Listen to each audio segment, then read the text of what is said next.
चलिए आपको सीधा लोकसभा लिए चलते हैं। वित्त मंत्री निर्मला सीतारमण का संबोधन। Because it has to be certified and audited, we give the nomenclature pre-actuals, but they are actually close to the real REs. Within the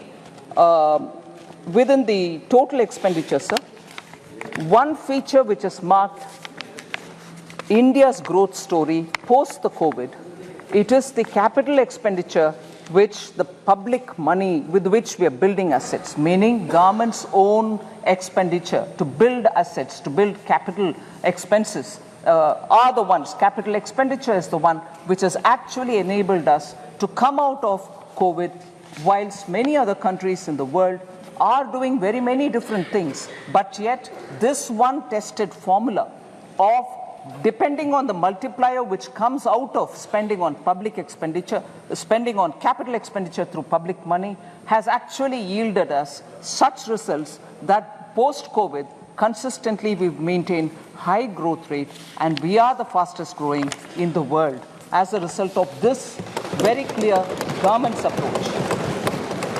And in that total expenditure of 48.21 lakh, 11.11 lakh go for capital expenditure.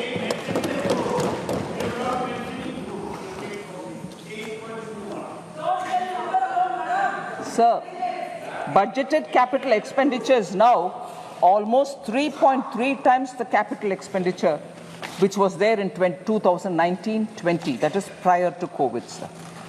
If you actually calculate the effective capital expenditure, that is the sum which is referred to when the budgeted capital outlay and the grants and aid for creation of capital assets which is given to the states.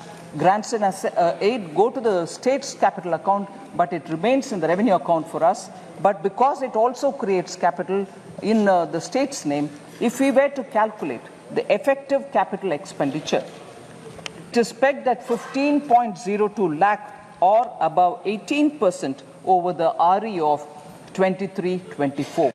So that is the impetus we are giving for growth to be sustainable and for us to retain the growth rate that we have been very clearly attributing for the hard work of the people of this country. I'm not getting into the details of the revenue expenditure because that is already in the budget documents. But more importantly, I get into talking about the allocations because I think a lot of members have said probably the allocations in the social sector has come down. I want to, by giving the data, I want to showcase to the ministers, to the honorable members, that the expenditure on the contrary has gone up in each one of them, and I'll show by how many. So agriculture and allied sector in 2013 and 14 had just 30 lakh crores, meaning 0.30 lakh crores, whereas now it is 1.52 lakh crores.